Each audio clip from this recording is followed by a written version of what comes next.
Fighter 19 और 20।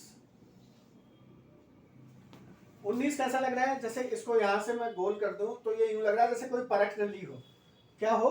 परख नली, test tube, test, TEST, test, TUBE, tube, test tube या परख, परखने के लिए नली, परख नली, टेस्ट ट्यूब, परख नली। 19 का मतलब टेस्ट ट्यूब या परख नली।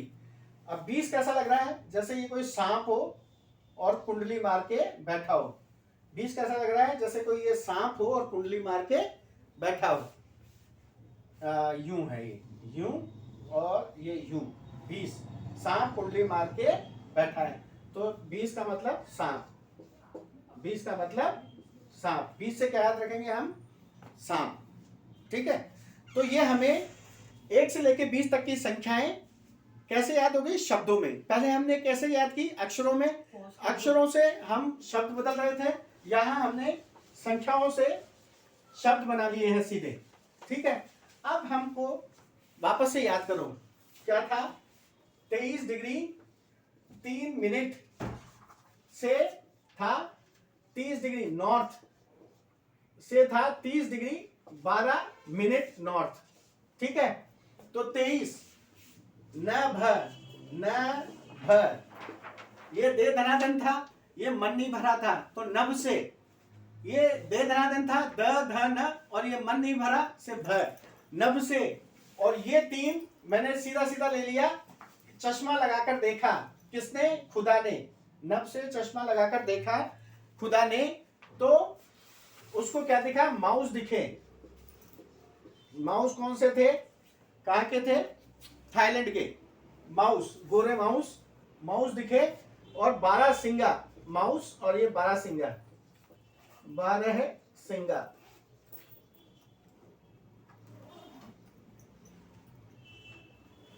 माउस। 3 से मैं, मन नहीं भरा। 0 से श है था ना 0, तो माउस। और ऊ, इसके लिए कोई संख्या नहीं है, क्योंकि ये क्या है? स्वर है। स्वरों के लिए हमने अभी संख्या नहीं बनाई है और नहीं बनाना है। स्वरों के लिए हमने सिर्फ व्यंजनों के लिए संख्याएं बनाई हैं। तो माउस यहाँ पे भी अच्छा, ये माउस फिर से आएगा, मैं बताऊंगा आपको। तो माउस 12 सींग थे उसके। ऊपर से नभ से चश्मा लगा के खुदा ने देखा, तो एक माउस था गोरा सा, उसके 12 सींग थे। अब 12 सींग थे या 12 कुछ और थे, वो आप कल्पना कर सकते हो। तो इसको वियर्ड बना लो, इसको अटपटा बना लो, जिससे आपको याद रह सके। तो माउस था, उसके 12 कुछ थे। ठीक है, अब उसके बाद 69 डिग्री 30 मिनट माउस। 69 पोजीशन में कौन थे? माउस थे। 69 डिग्री 30 मिनट ईस्ट से 78 डिग्री 17 मिनट ईस्ट तक, ये देशांतर है। ये है देशांतर, इसलिए ईस्ट है। ये है अक्षांश, इसलिए नॉर्थ है। ठीक है, अब देखो, ये है 69 डिग्री 30 मिनट, थोड़ा ऊपर लिख दो मैं, 69 डिग्री 30 मिनट देशांतर से 78 डिग्री 17 मिनट ईस्ट देशांतर। अब 69, तो 69 की मैं आपस से लिखता हूं इसे जरा। 69 डिग्री 30 मिनट से 78 डिग्री 17 मिनट। ठीक है, ईस्ट ईस्ट। ठीक है, 69 पोजीशन। ठीक है, 30 माउस, अगेन माउस, ये माउस वहां भी थे। माउस के 12 कुछ थे। 69 पोजीशन में माउस थे मैं, और ये स। 69 डिग्री में माउस थे। उनको देख के कौवा, क और व, कौवा डबल व होता है। ठीक है, उनको देख के कौवा डोर खोल के, ये डोर, ये 17 डोर था ना, डोर खोल के उड़ गया कौवा।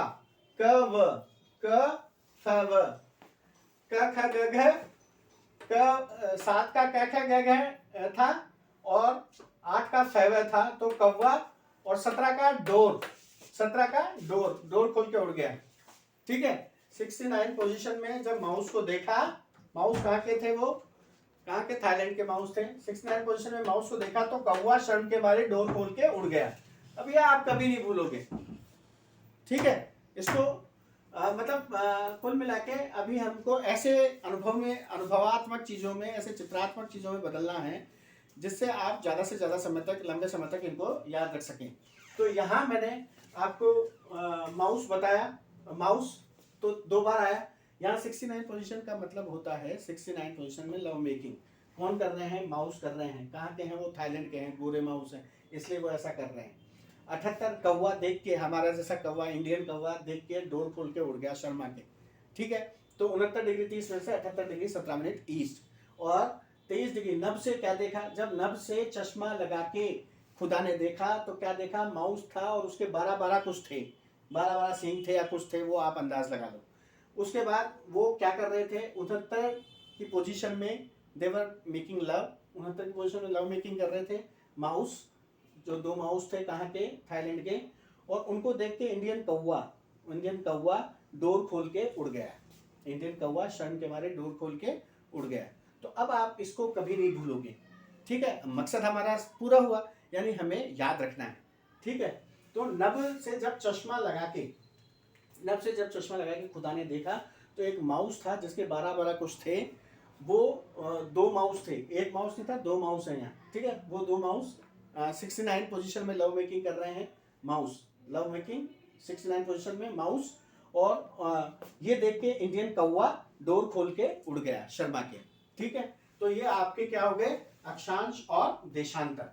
क्या हो गए, अक्षांश और देशांतर। ये ऐसा फिगर है, ऐसी संख्याएं हैं जिनको याद वैसे भी रखा जा सकता है, पर मैं बिगिनर्स को याद कराने के लिए और बाद के लोगों को भी याद कराने के लिए इसको मैंने अक्षरों में और फॉर्मूले में बदल दिया, जिससे ये लंबे समय तक हमें याद रह जाए। चलिए, अब हम इसी विस्तार की बात करें तो विस्तार की क्या, अक्षांशीय और देशांतरीय स्थिति की।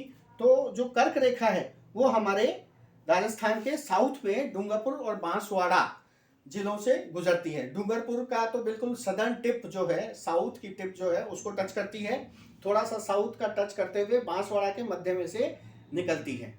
ठीक है, तो डूंगरपुर और बांसवाड़ा कर्क रेखा पर हैं, और कर्क रेखा इनसे गुजरती है, राज्यों से, इन जिलों से। और बांसवाड़ा वो मुख्यालय है, जिला मुख्यालय या शहर, जो कर्क रेखा के सबसे नजदीक है। ठीक है, तो ये हमने इसकी निरपेक्ष स्थिति हमारे राज्य की अक्षांश और देशांतर के हिसाब से देखी। इसमें कर्क रेखा का भी देख लिया। अब आपसे कुछ भी पूछा जा सकता है कि धौलपुर की स्थिति क्या है, तो धौलपुर की स्थिति आप ये देखो कि देशांतरीय स्थिति देखें तो 69-30 से 78-17 के बीच में होगी, तो 78 पे लगभग धौलपुर होगा। ठीक है, ऐसे आपसे पूछा जा सकता है 23 डिग्री 3 मिनट से 30 डिग्री 12 मिनट तक हमारी अक्षांशीय स्थिति है, तो सबसे सीधी किरणें कहाँ पड़ेंगी, तो जो 30 डिग्री 23.5 डिग्री कर्क रेखा है उसके नजदीक जो है वहां सबसे सीधी रेखाएं पड़ेंगी। तो जो सदर्न टिप है वहां सीधी रेखाएं पड़ेंगी। जो जो हम उत्तर में जाएंगे, जो जो हमारे अक्षांशों की प्रगति होगी, आगे बढ़ेंगे, तो हम पोल्स की तरफ जाएंगे, पोल्स की तरफ जाएंगे तो सूरज की किरणें तिरछी होती चली जाएंगी। तो ये कॉन्सेप्ट है, कंसेप्चुअल थिंगों को ऐसे ही याद रखना है। और सबसे पहले पूर्व, सूर्योदय किधर होगा, तो पूर्व में होता है, तो पूर्व किधर है, धौलपुर की तरफ है, पश्चिम किधर है, जैसलमेर की तरफ है, तो सबसे ज्यादा पहले सूर्योदय होगा धौलपुर में, और सबसे पहले सूर्यास्त कहाँ होगा, वो भी धौलपुर में होगा, क्योंकि समय आगे चलता है ईस्ट में और समय पीछे चलता है वेस्ट में। सबसे पहले सूर्योदय और सूर्यास्त कहाँ होगा, धौलपुर में, सबसे बाद में कहाँ होगा, जैसलमेर में। ठीक है, अब हम करें इसका विस्तार। तो विस्तार के लिए मैंने आपको फॉर्मूला बताया था, तो देखो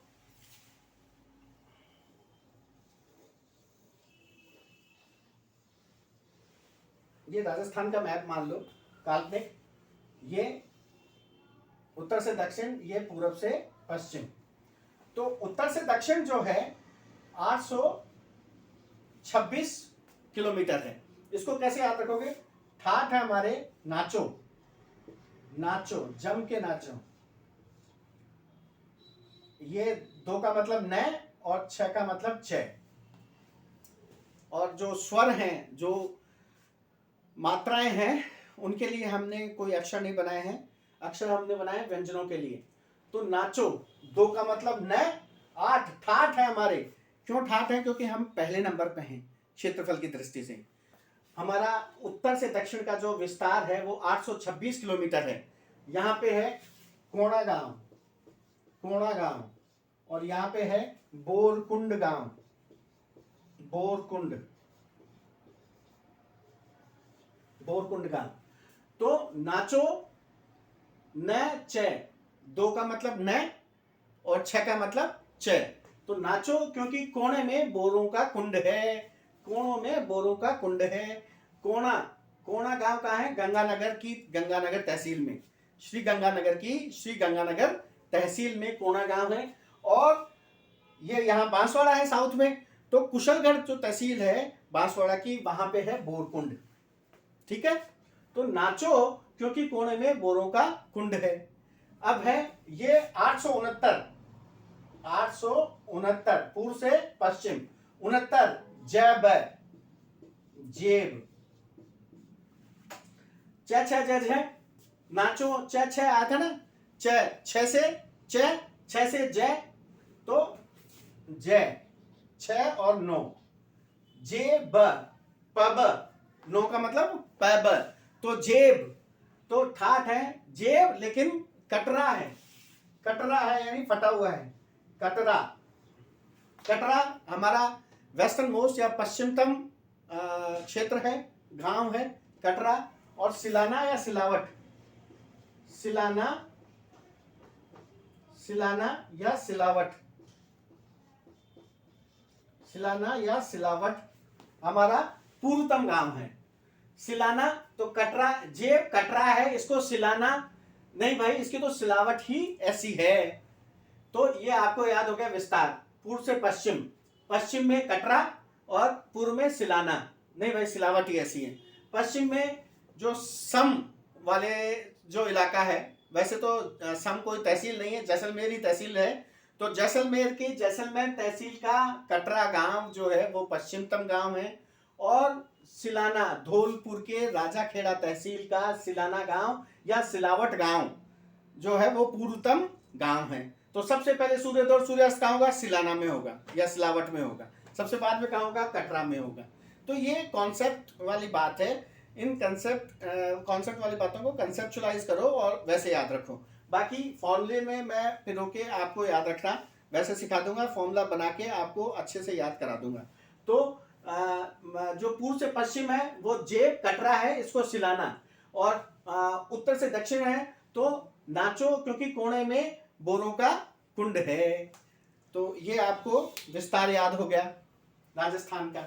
ठीक है, इसको फॉर्मूले को उतार लो, आपको याद रह जाएगा। वैसे कोई बड़ी बात नहीं है। और नहीं तो वीडियो बार बार देखो। ठीक है, आपको अगर अच्छा लगे तो इसको शेयर भी करो अपने फ्रेंड्स के साथ, और इसको मेरे को मोटिवेट करो ताकि मैं आपको अपने पास जितना भी ज्ञान है वो सब दे सकूं, मुझे भी अच्छा लगे, आपको भी अच्छा लगे। ठीक है, चलिए ये हो गया विस्तार। अब विस्तार के बाद हम बात करें आकृति की। तो आकृति कैसी थी अभी हमने बनाई? आकृति कैसी थी? आकृति उसकी पतंग के जैसी थी, एक समचतुर्भुज के जैसी थी। समचतुर्भुज क्या होता है? रोम्बस। रोम्बस क्या होता है? जिसकी संख्याएं तो समान हो लेकिन कोण समकोण न हो। अगर समकोण हो गए कोण तो वो क्या हो जाएगा? वर्ग या स्क्वायर। क्या हो जाएगा? वो स्क्वायर। अब ऐसा लग रहा है जैसे कोई पतंग हो जिसकी ये रेखा, जिसकी ये भुजा और ये भुजा, ये भुजा और ये भुजा बराबर हैं, तो समचतुर्भुज के जैसा है या पतंग के जैसा है या विषम कोणीय चतुर्भुज। कोण समकोण नहीं है, विषम कोण है। चतुर्भुज है पर विषम कोणीय चतुर्भुज है। और चतुर्भुज कैसा है? समचतुर्भुज है। कैसा है? समचतुर्भुज। समचतुर्भुज में समकोण नहीं होते हैं, संख्या जो रेखाएं होती हैं वो समान दूरी की, वो समान होती हैं। भुजाएं समान होती हैं, कोण समान नहीं होते समचतुर्भुज में। तो समचतुर्भुज है या विषम कोणीय चतुर्भुज है, या पतंगाकार है, या रोम्बस है। ये हमारी आकृति हो गई। ठीक है, अब आपसे पूछी जाएगी सीमाएं। ठीक है, सीमाओं में ये तो हमारी अंतरराष्ट्रीय सीमा है जो पाकिस्तान से लगती है, ये दिस इज पाकिस्तान। ठीक है, ये तो हमारी अंतरराष्ट्रीय सीमा है, और ये हमारी अंतरराज्यीय सीमा है। अब देखो, अंतरराष्ट्रीय और अंतरराज्यीय में भी लोग गलती कर जाते हैं। क्या लिखते हैं उसे, देखिए टू द राइट। ओके, देखो क्या लिख देते हैं, हिंदी भी लोगों की वीक है, हम वो भी करेंगे। देखो, अंतरराष्ट्रीय ऐसे लिखा जाना चाहिए, अंतरराष्ट्रीय यानी दो राष्ट्रों के मध्य, और अंतरराज्यीय क्या होगा, अंतरराज्यीय, राज्यीय, अंतरराज्यीय यानी दो राज्यों के मध्य। अंतर पूरा होता है, ये रे पूरा होता है। अगर आपने इसे आधा कर दिया तो वो हो जाएगा अंतः, वो क्या हो जाएगा, अंतः यानी अंदर का। तो अंतः राष्ट्रीय क्या हो गया, राष्ट्र के अंदर का। अंतः राष्ट्रीय क्या हो गया, उसको फिर हम ऐसे लिखेंगे, अंतरराष्ट्रीय, अंतरराष्ट्रीय यानी रेफ कहां चढ़ गया, अगले रे पे, अंतरराष्ट्रीय। तो ये अशुद्ध है अगर हम इंटरनेशनल की बात करें। इंटर और इंट्रा, इंग्लिश में ये तो है intra, intra state, intra, English में ये इंट्रा है, और ये इंटर है। इंटर मतलब दो राष्ट्रों के बीच, इंटर मतलब दो राष्ट्रों के बीच, और इंट्रा मतलब एक राष्ट्र के अंदर, इंट्रा मतलब एक राष्ट्र के अंदर। तो अंतरराष्ट्रीय का मतलब है, जैसे अंतरदेशी नहीं हुआ करता था पहले, अंतरदेशी, अंतरदेशी क्या होता था, एक लेटर होता था, जो पुराने, आप लोग तो उस एज के नहीं हो, मेरी एज वाले लोगों को पता है कि अंतरदेशी एक पुराना लेटर हुआ करता था, जो एक हमारे देश के लिए काम आ सकता था, हमारे ही देश में काम आ सकता था। तो अंतरदेशी यानी देश के अंदर का, अंतरराष्ट्रीय यानी राष्ट्र के अंदर का, और दो राष्ट्रों के बीच तो अंतरराष्ट्रीय, इंटरनेशनल, और ये इंट्रानेशनल है। तो ये हम अशुद्धि अमूमन सभी लोग कर देते हैं, आपको ध्यान रखना है, आपको नहीं करना है। जब हम हिंदी करेंगे तो सारी चीजें इन्हीं कॉन्सेप्ट्स के हिसाब से सीखेंगे ताकि आपसे गलतियां ना हो। तो हमारी जो अंतरराष्ट्रीय सीमा है वो, उस पे हमारे 4 जिले हैं। उसका फॉर्मूला जेबी मैंने आपको बताया था, जेबी वीटो नहीं, JB gigabytes, JB GB, J for Jaisalmer, B for Barmer, G for Ganganagar, B for Bikaner. B last में क्यों आया बीकानेर वाला, क्योंकि बीकानेर का सबसे तो कम सीमा लगती है अंतरराष्ट्रीय, और सबसे दूर है ये कायर, सबसे दूर इसका जिला मुख्यालय है। क्यों, क्योंकि यहाँ पे हमारे जो एंशिएंट वॉरियर्स हुआ करते थे, भील और मीणा यानी एसटी की सबसे कम पॉपुलेशन कहाँ है, बीकानेर जिले में है। तो इसलिए इस बीकानेर को लास्ट में पटका है हमने, क्योंकि सबसे तो दूर है ये कायर, सबसे छोटी तो ये सीमा बनाता है अंतरराष्ट्रीय सीमा, और एसटी की पॉपुलेशन सबसे कम रखता है। तो बीकानेर सबसे लास्ट में पटका है हमने। तो जैसलमेर, बाड़मेर, गंगानगर, बीकानेर, ये हो गया क्रम इन अंतरराष्ट्रीय सीमा का, जो हमारे अंतरराष्ट्रीय सीमा से जिले लगते हुए हैं उनके द्वारा तय की जाने वाली दूरी का। सबसे ज्यादा दूरी या सबसे ज्यादा सीमा हमारी लगती है जैसलमेर की, सबसे कम सीमा लगती है बीकानेर की। सबसे दूर कौन सा जिला मुख्यालय है, बीकानेर है। ठीक है, सबसे पास कौन सा है, तो गंगानगर है, श्री गंगानगर। सबसे पास कौन सा है हमारी अंतरराष्ट्रीय सीमा के, श्री गंगानगर। ठीक है, अच्छा, अब ये तो हो गए हमारे अंदरूनी। अच्छा, आप देखो ये 2 जिले ऐसे हैं जो अंतरराष्ट्रीय सीमा भी बनाते हैं और अंतरराज्यीय सीमा भी बनाते हैं। वो कौन से हो गए, गंगानगर जो अंतरराष्ट्रीय सीमा भी बना रहा है और अंतरराज्यीय सीमा पंजाब के साथ भी बना रहा है, और एक हो गया यहाँ बाड़मेर जो अंतरराष्ट्रीय सीमा बना रहा है पाकिस्तान के साथ और अंतरराज्यीय सीमा बना रहा है गुजरात के साथ। गुजरात के साथ बहुत छोटी सीमा है बाड़मेर की, और इसीलिए अगर हमसे ये पूछा जाए कि वो 2 जिले कौन से हैं जो सबसे ज्यादा अंतरराष्ट्रीय सीमा बनाते हैं और सबसे कम अंतरराज्यीय सीमा बनाते हैं। तो सबसे ज्यादा और सबसे कम अंतरराज्यीय सीमा कौन से जिले बनाते हैं? तो सबसे ज्यादा अंतरराज्यीय सीमा बनाता है झालावाड़। देखो ये कितना मुड़ा हुआ है, कितना मोड़ खाए हुए। तो सबसे ज्यादा तो सीमा बनाता है झालावाड़, 12 नहीं, झालावाड़। और सबसे कम सीमा बनाता है बाड़मेर। बाड़मेर का बिल्कुल छोटा सा इलाका है। आप इसको गौर से देखेंगे, आपको मैप रीडिंग बिल्कुल गौर से करनी है, क्योंकि ये आपके कॉन्सेप्ट बिल्डिंग में बहुत हितकारी साबित होगी। ठीक है, और उससे मैप बेस्ड सभी क्वेश्चंस आप कर पाएंगे। तो बाड़मेर जो है वो सबसे कम अंतरराज्यीय सीमा बनाता है।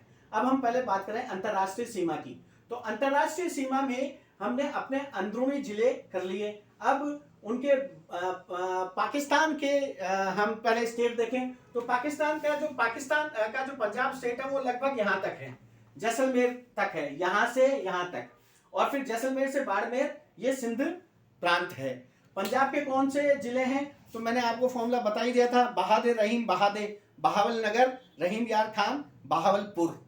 ये तो हो गए पंजाब के जिले। और सिंध के कौन से जिले हैं? तो मैंने आपको बताया था कि भाई संग वाले थार पार करके कहाँ नहीं जा सके थे? उमरकोट नहीं जा सके थे। इसीलिए क्या हुआ कि गोको टके भर में खरीद के खा गया सुकूर राणा। तो गोको टके भर में खरीद कर सुकूर राणा खा गया। उसकी खैर इसलिए रही क्योंकि संग वाले थार पार करके उमरकोट तक नहीं जा सके। तो सबसे पहले क्या आया? गोटकी या घोटकी। गोको टके भर में खरीद कर खा गया सुकूर राणा। सुकूर क्योंकि खैर रही उसकी, क्योंकि संग वाले थार पार करके उमरकोट नहीं जा सके। ठीक है, थार है, ये पूरा थार मरुस्थल है, थार पार करके उमरकोट यहाँ पे है, उमरकोट नहीं जा सके। सिंध में है उमरकोट। ठीक है, तो गोको टके भर में खरीद कर खा गया सुकूर राणा। सुकूर क्योंकि खैर रही उसकी, खैरपुर खैर रही उसकी क्योंकि संग वाले, संघर खैर रही उसकी क्योंकि संग वाले थार पार करके उमरकोट नहीं जा सके। थार पार कर और उमरकोट। थार पार कर गो की एक नस्ल भी है, और गो को टके भर में गो और थार पारकर, ऐसे ध्यान रखना। थार पारकर जगह के नाम पे ही थार पारकर ब्रीड है गाय की। इसी तरह जगह के नाम पे ही यूजुअली ब्रीड्स हुआ करती हैं पशुओं की। जैसे चाहे जर्सी गाय हो तो वो न्यू जर्सी की है, हॉलस्टीन हो तो वो शेल्सविग और हॉलस्टीन जगह हॉलैंड में वहाँ की है। या आप महसाणा का जो मुर्रा महसाणा में महसाणा जो है वो जगह का नाम है गुजरात में, उसी के नाम के आधार पे महसाणा नाम की भैंस होती है, महसाणा ब्रीड की। तो ये जगह के नाम के आधार पे। इसी तरह थार पारकर है जो काऊ की एक ब्रीड भी है। तो ये हमारी अंतर्राष्ट्रीय सीमाएं हो गई। अब बात करें हम अंतर्राज्यीय सीमाओं की। तो अंतर्राज्यीय सीमाओं में अच्छा, मैं आपको वो फॉर्मूले तो बता ही चुका हूँ, वो चलो फिर से बता देता हूँ। पंजाब के कौन से जिले लगते हैं? तो फिजूल में मुक्ति का प्रयास किया, खालिस्तान बनाने का प्रयास किया था फाजिल्का और मुक्तसर। उसके बाद हरियाणा के कौन से लगते हैं? तो मेवे की रेवड़ियां खा के महेंद्र के सिर पे माँ भवानी की तरह हिंसा सवार हो गई तो कैसे फतेह नहीं होती उसकी।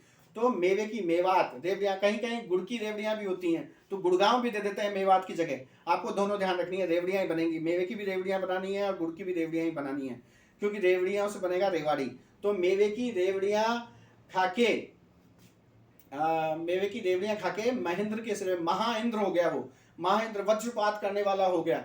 हाँ, इंद्र कैसा है? गुस्सा आ जाए तो वज्रपात करता है और बारिश बरसाता है मूसलाधार। तो महाइंद्र हो गया, मेवे की रेवड़ियां खाके हरियाणवी क्या हो गया? महाइंद्र हो गया, महेंद्र हो गया। और उसके सर पे माँ भवानी की तरह हिंसा सवार हो गई। सर पे सिरसा, माँ भवानी भिवानी की तरह हिंसा सवार हो गई, हिसार। और फिर कैसे फतेह नहीं होती उसकी? तो फतेहाबाद। ये हरियाणा के डिस्ट्रिक्ट्स हो गए। इसके बाद बात करें यूपी के डिस्ट्रिक्ट्स की, तो यूपी के क्या प्रसिद्ध हैं? आम। तो आम से आगरा, मैं से मथुरा।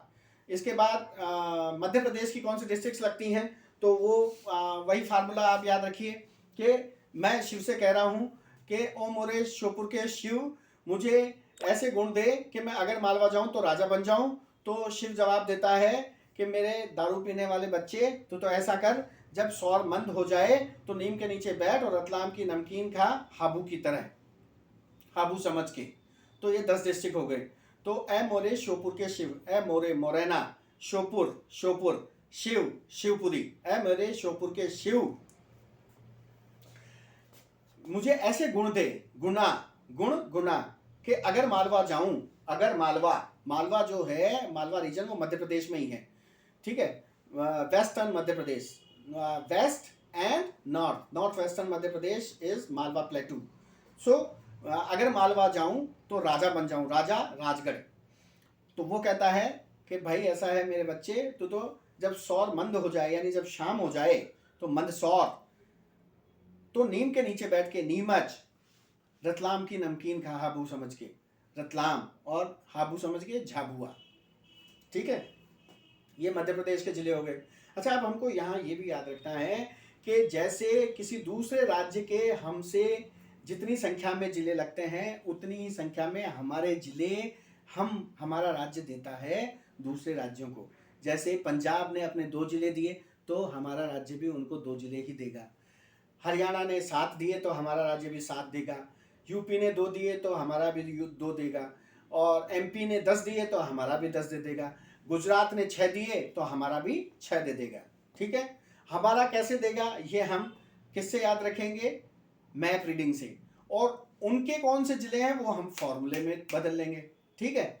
अब एमपी तक हो गया। गुजरात, गुजरात में क्या होता है कि बना होते हैं हमारे यहाँ, तो ये मैंने आपको बताया फॉर्मूला, वो वापस से मैं रिवाइज कर देता हूँ कि सबर करो बना, हमारी अरावली ही मही से सागर तक जाकर दाऊद का कच्छा उतार लेगी। तो साबरकांठा, बनासकांठा, सबर करो बना। अरावली, हमारी अरावली ही, अरावली, हमारी अरावली ही मही से सागर तक जाकर, मही बोले तो पृथ्वी, पृथ्वी से सागर तक, मतलब अगर ऐसे देखें उसकी लंबाई, तो वो रायसीना हिल्स दिल्ली से चालू होती है और पालनपुर गुजरात तक जाती है। और अगर इसी को आगे विस्तार दे दें तो हो सकता है कि कहीं अरब सागर के द्वीप भी इसी का हिस्सा रहे हों कभी पुराने जमाने में, राइट। लेकिन हमें बस इतना सा याद रखना कि मही से सागर तक जाती है। सबर करो बना, अरावली ही मही से सागर तक जाकर दाऊद का कच्छा उतार लेगी, ठीक है। तो मही सागर भी एक जिला है गुजरात का जो हमारे सीमा से लगता है। तो अरावली और मही सागर, अरावली ही मही से सागर तक जाकर दाहोद कच्छा उतार लेगी, कच्छ, कच्छा, कच्छ, ये गुजरात के डिस्ट्रिक्ट्स हो गए। अब आप कहेंगे कि भाई हमारे जो खुद राज्य के जिले हैं वो बताइए, तो मैं उसका फार्मूला नहीं बताऊंगा, नहीं आपको उसमें एनर्जी और समय व्यर्थ करना है, उसको आपको मैप रीडिंग से याद रखना है। जैसे मैं आपको बताता हूँ, ये इधर मैप है, राइट, आप देखते जाओ, देखो जो पंजाब है उससे 2 जिले लग रहे हैं। अच्छा, बस 4 जिलों का याद रखना है HBDB, कि भाई वो जिले 2 राज्यों से सीमा बनाते हैं। H4 HBDB में क्या था, H ऊपर है हनुमानगढ़, बी और डी ईस्ट में है, B for Bharatpur, D for Dholpur, और जो HBDB जो B है लास्ट वाला वो नीचे है बांसवाड़ा।